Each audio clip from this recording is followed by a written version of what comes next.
Audio Jungle.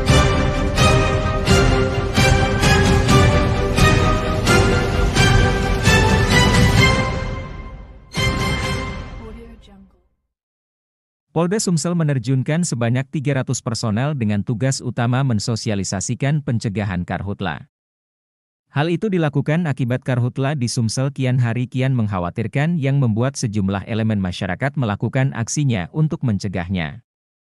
Kapolda Sumsel, Irjen Pol Arahmat Wibowo menyampaikan hal itu saat membuka latihan pra-operasi Stop Karhutla Musi 2023 di ruang auditorium lantai 7 Gedung Utama Presisi Polda Sumsel, Senin 11 September 2023. Kapolda mengaku jika anggaran untuk operasi Stop Karhutla Musi 2023 ini diambilkan dari anggaran kontingensi Direktif Kapolda Sumsel. Selama pelaksanaan operasi yang bakal berlangsung mulai 13 September, 13 Oktober 2023 diperkirakan akan menelan dana sekitar 1 miliar rupiah. Karena itu anggarannya dari internal Polda Sumsel, untuk institusi di luar Polri tidak dapat kami berikan, kata Kapolda. Untuk itu, di sini pihaknya mengetuk kepedulian semua pihak termasuk para pengusaha. Yang kami sengaja undang agar dapat urunan membantu sehingga operasi ini dapat berjalan lancar dan mendapatkan hasil yang diharapkan, ungkap Kapolda. 1 bulan ke depan, personel Polri yang ikut dalam operasi ini diantaranya terdiri dari personel Sat Brimobda Polda Sumsel, Dit Samapta, Dit Intelkam, Dit Polairut serta Polres di mana lokasi karhutla itu terjadi. Pembukaan kegiatan Praops Stop Karhutla Sumsel 2023 ini dihadiri perwakilan Pemprov Sumsel, DRSH Edward Chandra, tokoh masyarakat, tokoh agama. Tampak juga dihadiri oleh sejumlah komunitas diantaranya Kopdar Kamtipmas, komunitas masyarakat peduli api dan lainnya. Dilanjutkan dengan diskusi yang menghadirkan pakar gambut Sumsel Dr. Swaskol dan pakar komunikasi publik Dr. Icuk Syakir. Reporter MP TV Rudi Hartono melaporkan.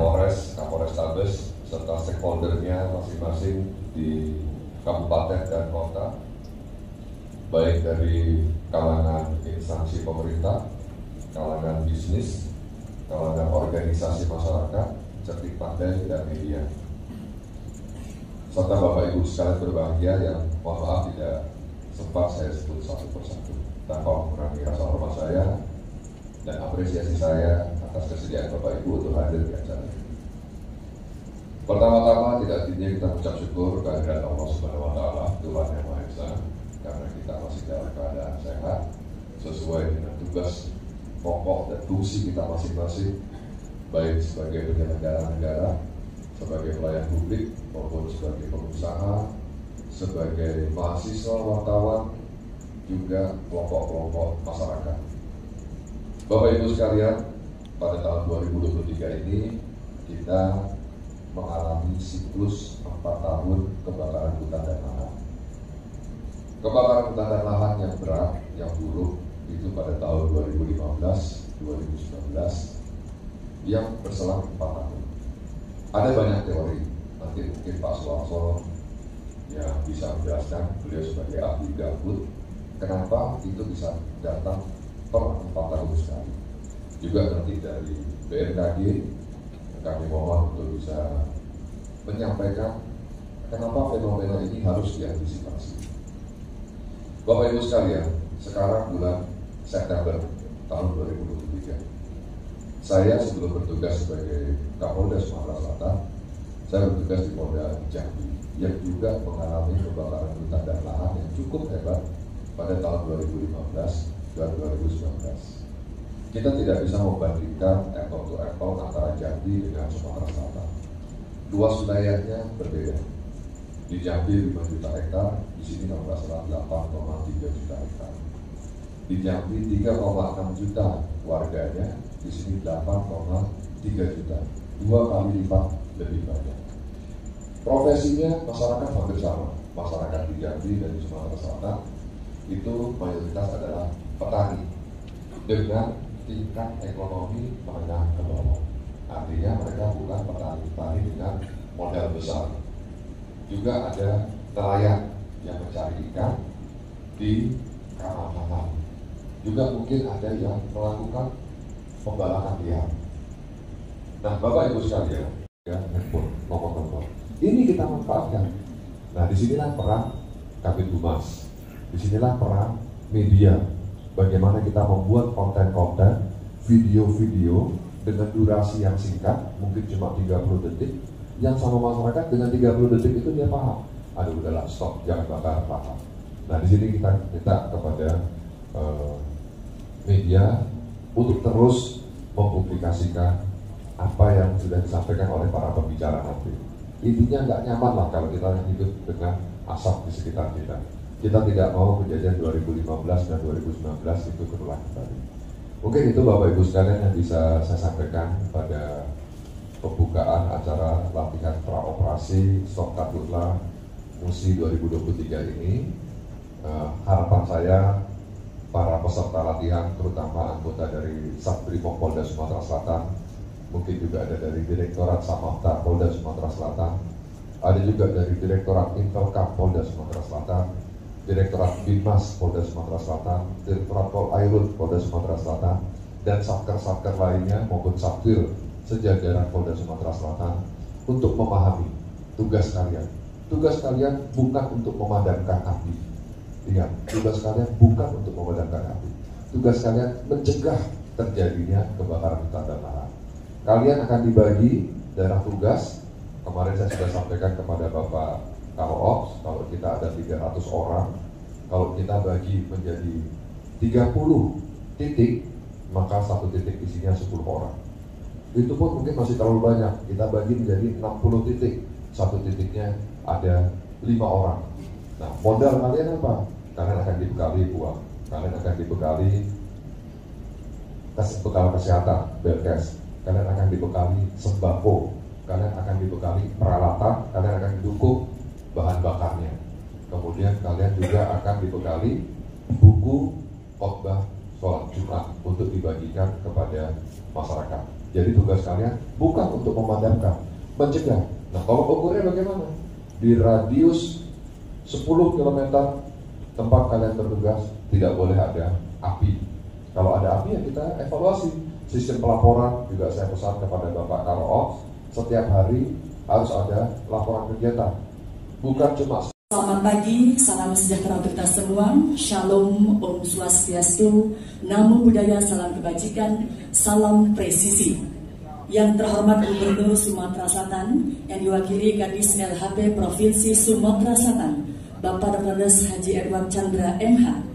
Yang kami hormati Ketua DPRD Provinsi Sumatera Selatan atau yang mewakili Kapolda Sumatera Selatan, Pangdam 2 Sriwijaya yang diwakili Asops Kolonel Infantri Bobi Trianto SIP, yang kami hormati Kajati Sumatera Selatan, Wakapolda Sumatera Selatan, Pejabat Utama Polda Sumatera Selatan, Direktur PT Sinarmas Bapak Dr. Suharso, yang kami hormati Kepala Basarnas Kalaksa BPPD Provinsi Sumatera Selatan atau yang mewakili Kadirigas Provinsi Sumatera Selatan, Kadis Kehutanan, Kadis Perkebunan, Kepala Balai PBI Karhutla, Kepala BMKG, dan Rem dan Lanal Dalaman Palembang, yang kami hormati dan kami banggakan dosen Universitas Tisipol Chandra Dimuka, Bapak Dr. Icu M. Sadir Esos MSI, Ketua FKUB. Baik, terima kasih untuk tim dokumentasi.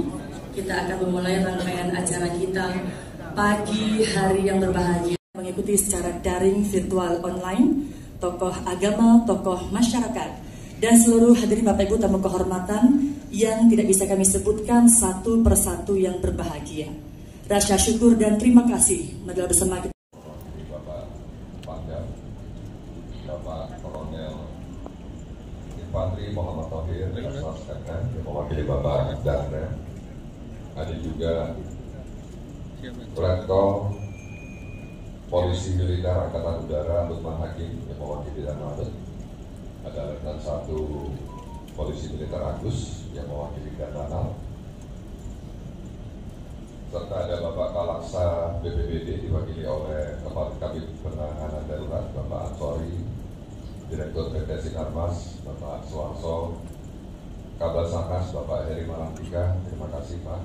Kepala Dinas Kesehatan Bapak Haji Idris Nawarman, terima kasih Pak.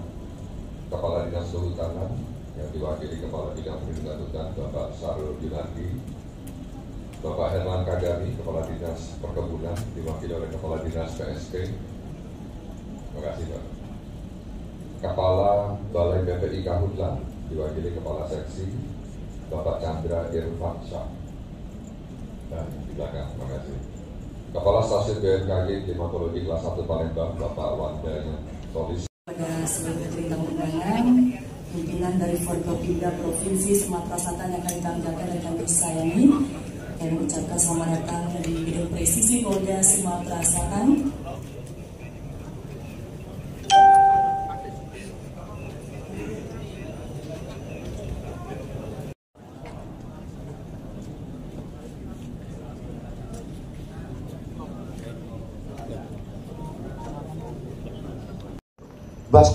Basketnya waterbombing. Kita cuma punya 5 waterbombing. Saat ini yang bisa terbang cuma 3. Padahal titik api satu hari itu bisa 20-30. Sinarmas ada 3 helikopter waterbombing. Nah ini harus disinergikan. Mungkin kita juga akan minta kepada Sinarmas dan PT lain yang punya helikopter waterbombing. Walaupun nanti itu apinya di luar wilayah kerja perusahaan Bapak Ibu sekalian, kami mohon untuk secara sukarela bantu kami Pak. Kita ada 2 helikopter lagi masih grounded, belum bisa terbang karena spare partnya masih terlakukan juga di Polda Jambi. Perusahaan-perusahaan itu sesuai dengan kemampuannya masing-masing menunjuk 1 orang bendahara dari pihak perusahaan juga, bukan dari pihak pemerintah, bukan dari TNI, bukan dari Polri, untuk menampung uang sumbangan dari perusahaan-perusahaan. Nah, uang sumbangan inilah yang digunakan untuk mensupport BPBD kalau kekurangan anggaran, Manggala Agni kalau kekurangan anggaran, TNI, Polri kalau kekurangan anggaran, atau juga sebagai jaring pengaman kalau seandainya masyarakat kita minta untuk menghentikan aktivitasnya. Tadi Letkol Lukman dari Polisi Militer Angkatan Udara, Lanut kita menyampaikan bahwa ada 1 embung yang sudah sangat berkurang airnya sehingga helikopter waterbombing.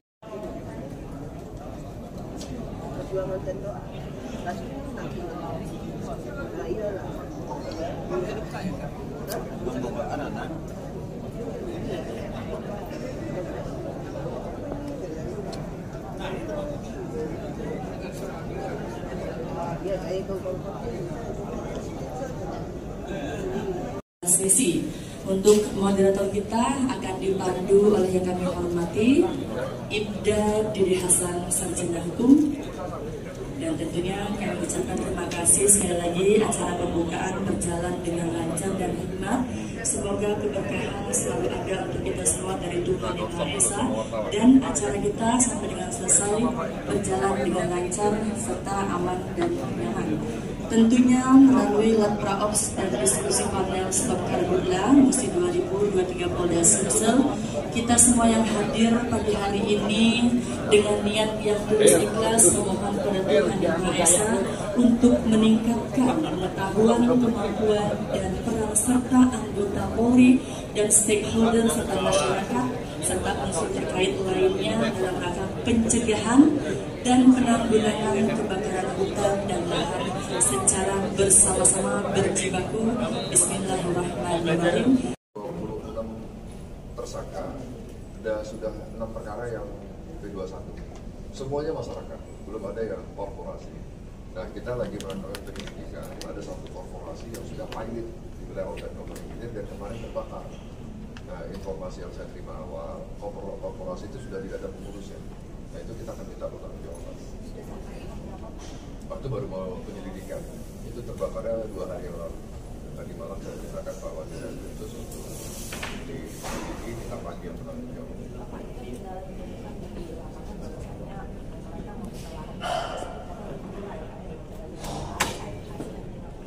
Ya, itu kita akan pakai berbagai macam cara, secara induktif dan secara deduktif. Secara induktif, anggota kita turunkan ke lapangan untuk menyampaikan sosialisasi kepada mereka. Tadi saya sampaikan kepada anggota, target mereka bukan memadamkan api. Memadamkan api itu sangat susah. Manggala Agni itu apinya, Basarnas, BPBD itu apinya. Menggunakan helikopter itu yang paling efektif. Anggota kita tujuannya adalah untuk sosialisasi pencegahan. nanti di lapangan bersama-sama dengan Babinsa, Babinsa Tipmas, tokoh-tokoh masyarakat melakukan upaya pencegahan sekaligus pendataan. Nah, secara deduktif kita juga minta anggaran-anggaran desa yang ada di desa-desa itu nanti kita akan pelajari. Bisa nggak mereka meminta bantuan dari perusahaan-perusahaan perkebunan, pinjam alat, nanti mereka bayar bahan bakar. Bagaimana nanti frame-nya? Yang penting jangan buka lahan dengan cara dibakar. Susah kalau dibakar memadamkan. Ya, api itu kita lihat sendiri ada yang namanya togo-togo. Togo-togo itu saya dapat informasi dari Kapolres Oki. Kalau bunga apinya itu terbang, nanti helikopter mendekat menjatuhkan kan terbang lebih jauh. Jadi togo-togonya itu bisa 1 kilometer. Muncul lagi api dari pecahnya lagi. Jadi dari titik yang kita bakar, kita padamkan itu akan muncul lagi 1 kilometer dari titik yang dibakar. Sangat sulit. Jadi yang paling efektif adalah mencegah. Nah, mencegah itu masyarakat yang harus diedukasi.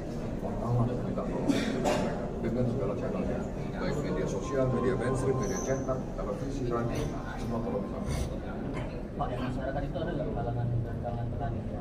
Rata-rata petani. Rata-rata petani. Rata-rata petani. Ya mereka kita paham, mereka tidak teredukasi dengan baik, mereka secara ekonomis juga sangat terbatas, mereka butuh makan. Nah ini kita makanya nggak bisa sendiri untuk mencegah hal itu, harus secara komprehensif melibatkan semua komponen bangsa, unsur pemerintah, sektor bisnis, sektor publik, akademisi, wartawan itu harus dilibatkan. Ya, terima kasih ya. Dana status dari Kapolda. Di Pemprov sendiri untuk pendanaan tambahan operasi ini sendiri seperti apa gitu, Pak? Baik, terima kasih. Yang pertama untuk operasional Satgas sendiri ada di BPBD ya. Kemudian kita juga ada BTT, tapi ada prosedurnya. Jadi mungkin nanti akan kita evaluasi dulu eskalasinya karena harus ditingkatkan menjadi status darurat ya kalau bisa dengan BTT. Kita menyambut tadi apa yang disampaikan oleh Bapak usaha setelah mungkin nanti akan dikoordinasikan dengan para pelaku usaha karena mungkin kita simpel bisa membantu mensupport apa yang menjadi tugas dari Kapolda dan melalui informasi ini dan nanti akan didampingi dengan stakeholder dan unsur pemerintah. Saya demikian. Terima kasih ya. Dana status dari Kapolda. Di Pemprov sendiri untuk pendanaan tambahan operasi ini sendiri seperti apa gitu, Pak? Baik, terima kasih. Yang pertama untuk operasional Satgas sendiri ada di BPBD ya. Kemudian kita juga ada BTT, tapi ada prosedurnya.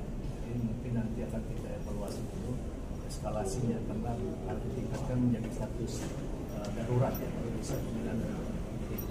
Kita menyambut tadi apa yang disampaikan oleh Bapak usaha setelah mungkin nanti akan dikoordinasikan dengan para pelaku usaha karena mungkin kita simpel bisa membantu mensupport apa yang menjadi tugas dari Kapolda dan melalui informasi ini dan nanti akan didampingi dengan stakeholder dan unsur pemerintah. Saya demikian.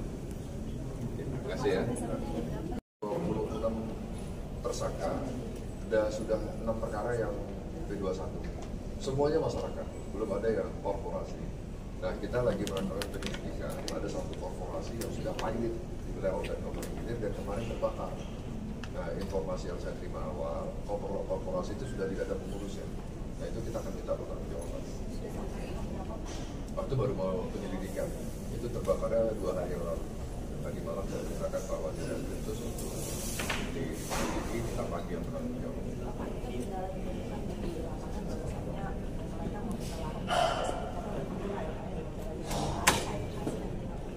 Ya, itu kita akan pakai berbagai macam cara, secara induktif dan secara deduktif. Secara induktif, anggota kita turunkan ke lapangan untuk menyampaikan sosialisasi kepada mereka. Tadi saya sampaikan kepada anggota, target mereka bukan memadamkan api. Memadamkan api itu sangat susah. Manggala Agni itu apinya, Basarnas, BPBD itu apinya. Menggunakan helikopter itu yang paling efektif. Anggota kita tujuannya adalah untuk sosialisasi pencegahan. Nanti di lapangan bersama-sama dengan Babinsa, Babinsa Tipmas, tokoh-tokoh masyarakat melakukan upaya pencegahan sekaligus pendataan. Nah, secara deduktif kita juga minta anggaran-anggaran desa yang ada di desa-desa itu nanti kita akan pelajari. bisa nggak mereka meminta bantuan dari perusahaan-perusahaan perkebunan, pinjam alat, nanti mereka bayar bahan bakar. Bagaimana nanti frame-nya? Yang penting jangan buka lahan dengan cara dibakar.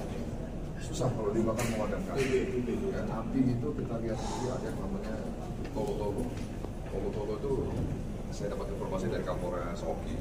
Kalau bunga apinya itu terbang, nanti helikopter mendekat menjatuhkan kan terbang lebih jauh. Jadi tolo-tolonya itu bisa 1 km.